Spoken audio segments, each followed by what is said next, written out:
ఒక బందిపోటుగా పవన్ కళ్యాణ్ గారిని చూపిస్తున్న ఆ బందిపోటుకి ఈ హరిహర వీరమ్మలకు పవన్ కళ్యాణ్ పాత్ర చిత్రీకరిస్తూ అందులోని ఒక కల్పిత పాత్ర హరిహర వీరమ్మల్ అనే వ్యక్తి 1336లో కన్నప్ప సినిమాలో బ్రాహ్మణుల గురించి గీలక అని 2 పదాలు వాడేందుకే వాళ్ళు పెద్ద ఎత్తున బ్రాహ్మణ సంఘాలు ధర్నా చేస్తే 8 వసంతాలని ఒక సినిమా కూడా రిలీజ్ అయింది, మీ అందరికి తెలిసిందే. అందులో ఒక బ్రాహ్మణ వర్గానికి చెందిన వ్యక్తి ఏదో రేపిస్ట్ గానో లేదంటే హత్యలు చేసేవాడిగానో చూపిస్తే ఈ దేశానికి స్వాతంత్రం వచ్చి 75 ఏళ్ళు అవుతున్నా కానీ ఈరోజు మా చరిత్రలు ఇంకా వెలుగులోకి రాలా. మా చరిత్రలో సినిమా ఇండస్ట్రీ సందర్భం దొరికిన ప్రతిసారి వక్రీకరణ చేస్తూనే ఉంది. కాబట్టి మా చరిత్రను వెలుగులోకి తీసుకొచ్చే ప్రయత్నంలో భాగంగా ఖచ్చితంగా సినిమా ఇండస్ట్రీ ఇట్లాంటి దుస్సాహసాలు చేస్తే ఖచ్చితంగా అడ్డుకునే ప్రయత్నం చేస్తాం. మేము మళ్ళీ చెప్తున్నాం, మేము బాధితులం. ఈ దేశంలో తరతరాలుగా మా ఎస్సీ ఎస్టీ బీసీలు అన్యాయాలకు గురయ్యారు, అవమానాలకు గురయ్యారు, లేదంటే వివక్షకు గురయ్యారు. మా చరిత్రలు ఈరోజు పూడ్చిపెట్టే ప్రయత్నం జరుగుతుంది. ఆ చరిత్రను మేము వెలికి తీస్తున్నాం. కాబట్టి దయచేసి సినిమా ఇండస్ట్రీ పెద్దలు మేము కోరుతున్నాం, ఇట్లాంటి వక్రీకరణ ద్వారా మీరు సమాజానికి ఏం మెసేజ్ ఇవ్వాలనుకున్నారో కాబట్టి దీని మీద సినిమా ఇండస్ట్రీ ఖచ్చితంగా చెప్పాల్సిన అవసరం ఉంది. ఈ మధ్యకాలంలో కన్నప్ప సినిమాలో బ్రాహ్మణుల గురించి గీలక అని 2 పదాలు వాడేందుకే వాళ్ళు పెద్ద ఎత్తున బ్రాహ్మణ సంఘాలు ధర్నా చేస్తే వాళ్ళు ఇమ్మీడియట్ గా దాన్ని మార్చుకొని ఆ పాత్రలు లేకుండా ఆ పాత్రల పేరు మార్చారు. మరి అట్లాంటిది మా వీరుడి చరిత్రల్ని, మా బహుజన బిడ్డల చరిత్రల్ని పూర్తిగా మార్చేసి ఇదో కల్పిత కథ తప్పుడు పాత్రలతోటి ఈరోజు సినిమా తీస్తే మేము చూస్తుంటామని మీరు ఎట్లా అనుకుంటున్నారు. కాబట్టి ఖచ్చితంగా దాని మీద పోరాటం చేస్తాం. ఈ మధ్యకాలంలో 8 వసంతాలని ఒక సినిమా కూడా రిలీజ్ అయింది, మీ అందరికి తెలిసిందే.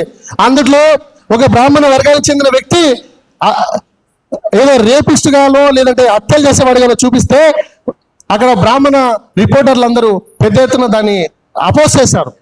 అంటే ఒక బ్రాహ్మణ కులానికి చెందిన వ్యక్తి అత్యాచారాలు చేసేవాడిగా చూపిస్తారా అని. మరి ఒక పాత్రని అట్లా చూపిస్తేనే తట్టుకోలేనప్పుడు మా చరిత్రనే పూర్తిగా వక్రీకరిస్తున్నారు కదా, మరి మేము ఎంత పోరాటం చేయకూడదా? కాబట్టి మేము ఖచ్చితంగా చిత్ర యూనిట్ అడుగుతున్నాం. ఈ ఉద్యమాలని తెలంగాణలో ఉన్న అన్ని యూనివర్సిటీలో తీసుకెళ్తాం, మినిస్టర్లను కలుస్తాం, ఆంధ్రప్రదేశ్లో ఉన్న మినిస్టర్లను కలుస్తాం, అవసరమైతే పవన్ కళ్యాణ్ గారిని కలుస్తాం. ఖచ్చితంగా మేము రేపో ఎల్లుండో హైకోర్టులో కూడా కేసు ఫైల్ చేస్తున్నాం. దీని మీద మాకు స్పష్టత ఇవ్వాల్సిన అవసరం చిత్ర యూనిట్కి ఉంది. దీన్ని మీరు వక్రీకరణ చేస్తున్నారా? మేము మిమ్మల్ని 4-5 ప్రశ్నలు ప్రధానంగా అడుగుతున్నాం. మొదటి ప్రశ్న, హరిహర వీరమ్మల్ అనే వ్యక్తి 1336లో హరిహర రాయలు బుక్కరాలు అనే వ్యక్తులు 1336 నుంచి 1375 మధ్య కాలంలోనే ఉన్నవాళ్ళు. మరి వాళ్ళకి చార్మినార్కి ఏం సమాధానం చెప్పాల్సిన అవసరం ఉంది. అట్లాగే ఔరంగజేబ్ కు హరిహర వీరమ్మలకు ఏం సంబంధం? 1650 నుంచి 1707 వరకు పాలించిన ఔరంగజేబ్ కి హరిహర బుక్కరాలకి లేదా హరిహర వీరమ్మలకు ఏం సంబంధమో చెప్పాల్సిన అవసరం ఉంది. అట్లాగే ఈ సినిమాలో చూపిస్తున్న ఒక బందిపోటుగా పవన్ కళ్యాణ్ గారిని చూపిస్తున్న ఆ బందిపోటుకి ఈ హరిహర వీరమ్మలకు ఔరంగజేబుకు ఉన్న సంబంధం ఏంటో చెప్పాల్సిన అవసరం ఉంది. అట్లాగే ఆ కోయిలూరు వచనానికి ఆ హరిహర వీరమ్మలకు అట్లాగే ఆ ఔరంగజేబుకు మధ్య ఉన్న సంబంధం ఏంటో చెప్పాల్సిన అవసరం ఉంది. అట్లాగే ఒక బడుగు బలహీన అణగారిన వర్గాలకు చెందిన ఒక బహుజన వీరుడు ప్రజావీరుడు పండుగ సాగిన పాత్రతోటి ఈరోజు పవన్ కళ్యాణ్ పాత్ర చిత్రీకరిస్తూ అందులోని ఒక కల్పిత పాత్ర పేరుతోటి ఈ హరిహర వీరమ్మలని చిత్రాన్ని తీస్తున్నారు.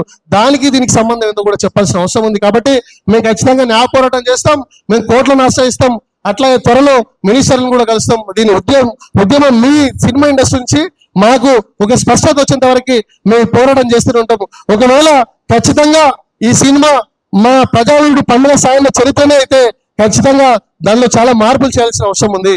కాబట్టి మేము సినిమా ఇండస్ట్రీ పెద్దలను కూడా కోరుతున్నాం, ఖచ్చితంగా సినిమా మీద ఉన్న రివ్యూలు ఏదైతుందో మేము ఇచ్చిన ఏదైతుందో దాని పరిగణలోకి తీసుకోవాల్సిన అవసరం ఉంది. లేని పక్షంలో ఈ ఉద్యమం అనేది చాలా పెద్ద ఎత్తున ఉధృతం చేస్తాం. కాబట్టి సినిమా ఇండస్ట్రీ వాళ్ళు కావచ్చు, అట్లాగే పవన్ కళ్యాణ్ గారు కావచ్చు, మరి ముఖ్యంగా స్పందించాల్సిన అవసరం ఉందనేసి మేము ఈ వేదిక ద్వారా తెలియజేస్తున్నాం. జై భీమ్, జై పులే, జై తెలంగాణ.